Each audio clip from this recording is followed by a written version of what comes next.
आगे हम बात करते हैं मदर टिंचर्स की। जो हम बात शुरू किए थे पिछले क्लास में उसको आगे बढ़ाते हैं। आज हम बात करेंगे बर्बेरिस वल्गैरिस की। मदर टिंचर्स में बर्बेरिस वल्गैरिस सब लोग जरूर जानते होंगे। ये मदर टिंचर बहुत फेमस है among homeopath as well as among the public for the kidney and urinary troubles.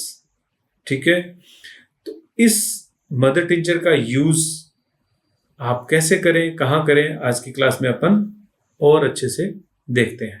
ठीक है, देखो जो मदर टिंचर्स हैं ये मदर टिंचर ऑर्गेनो स्पेसिफिक होते हैं, specific to particular that organ.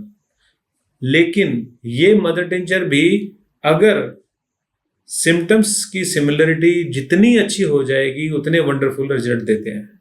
ठीक है, तो बर्बेरिस मदर टिंचर जो है इसका यूज हम करेंगे जब पेशेंट को पेन हो किडनी रीजन में, sharp stitching and radiating pains, sharp stitching and radiating pains. तो किडनी रीजन का मतलब तो किडनी हो गया।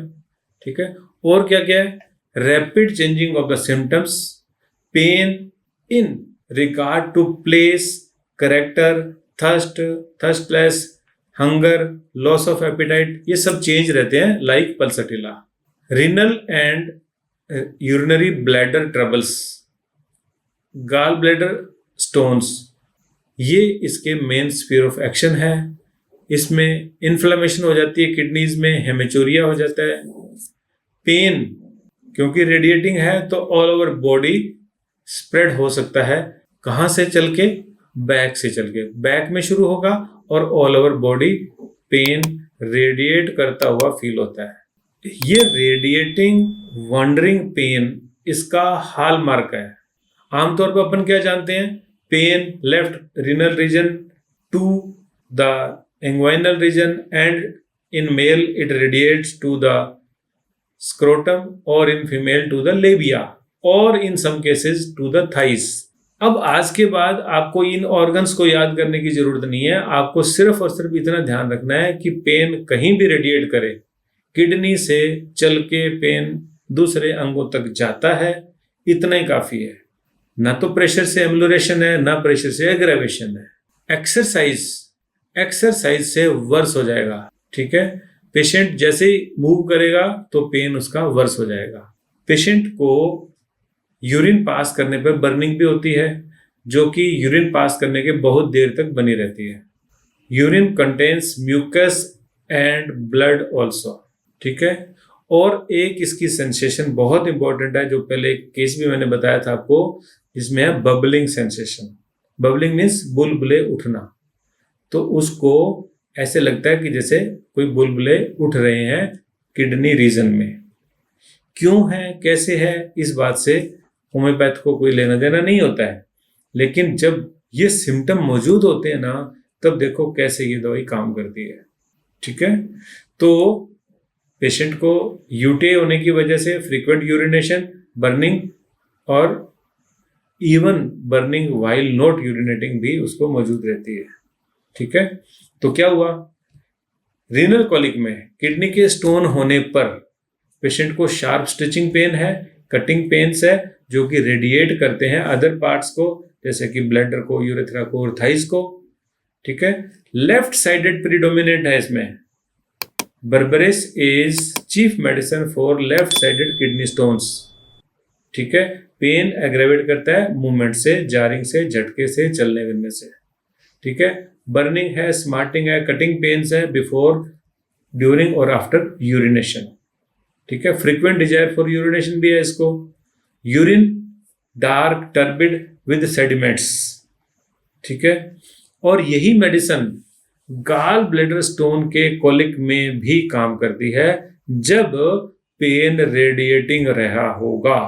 स्टोमक को या बैक को जब पेन रेडिएट होता है तब ये मेडिसिन दी जाती है। अभी कुछ दिन पहले मेरे पास एक पेशेंट आई थी, तो उस पेशेंट को इतना ज्यादा रीनल कोलिक पेन था, ये गाल ब्लैडर कोलिक सीवियर था, कि 2 दिन तक बहुत सारे इंजेक्शन लगा के भी उसका पेन ठीक नहीं हो रहा था। और मैंने इस पेशेंट को यहीं बैठा करके बर्बरिस मदर टिंचर दिया, 15-15 मिनट से 3 बार दिया, और 3 बार के बाद में कहता है जितना 2 दिन में किसी एक इंजेक्शन के बाद भी पेन ठीक नहीं हुआ, जितना एक बार की ये आपकी डोज से कम हो गया।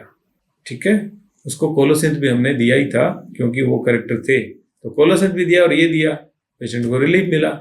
अब हमने बाकी आगे ट्रीटमेंट दिया है उसको, तो कोलिक उसका ठीक हुआ है, स्टोन अभी ठीक होना बाकी है। लेट अस सी क्या होता है। Jaundice with such kind of pains, stitching pains के साथ में जॉन्डिस जब हो तो ये बर्बरिस की इंडिकेशन है। केवल स्टोन होने पर ऐसा पेन होगा ऐसा नहीं है।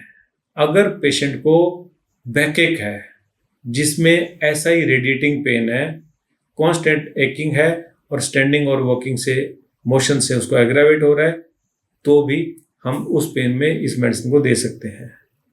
ठीक है, पेन कहीं भी जाएगा, बैक से एब्डोमेन में जाएगा, ग्रोइंस में जाएगा, थाइज में, हिप्स में, कहीं भी जाएगा। तो सciatica के पेन्स में ये इंपॉर्टेंट है, खास करके अगर रीनल सिम्टम्स मौजूद हों, रीनल डिसऑर्डर्स उसके अंदर मौजूद हों। ठीक है, बाकी छोटे मोटे सिम्टम्स, लॉस ऑफ एपिटाइट, ये वो कॉमन सिम्टम्स है। इस मेडिसिन की जो मॉडलिटी है उसको क्या रही है कि एग्रावेशन बाय द मोशन है, स्टैंडिंग है, जारिंग है, वॉकिंग और प्रेशर से एग्रावेशन है, रेस्ट एंड लाइंग डाउन से एम्लोरेशन है। करेक्टर ऑफ पेन इंपॉर्टेंट है कि रेडिएटिंग पेन होते हैं। ओके, और सेंसेशन में इंपॉर्टेंट है बबलिंग सेंसेशन। तो ये मेडिसिन रही आज की मेडिसिन, जो कि किडनी स्टोन्स के लिए और gall bladder stone, specially gall bladder colic के लिए वंडरफुल मेडिसिन है। डोज कैसे देते हैं? हम लोग देते हैं 10 drops 3 times in a day with a glass of water। Pain अगर ज़्यादा है तो हम 10 ड्रॉप्स को आधा कप पानी में भी दे देंगे थोड़ी थोड़ी देर में, से अबाउट 10 to 15 मिनट्स। तो रीनल कोलिक में और अपना गाल ब्लैडर कोलिक में हम फ्रीक्वेंट डोजेस के रूप में इस मेडिसिन को देते हैं। ठीक है, तो इंडिकेशंस जब मौजूद है तो ये organo specific drugs mother tinctures wonder करते हैं। आप भी ये दवाई को देना अपने पेशेंट को, सीखो और मुझे फीडबैक देना।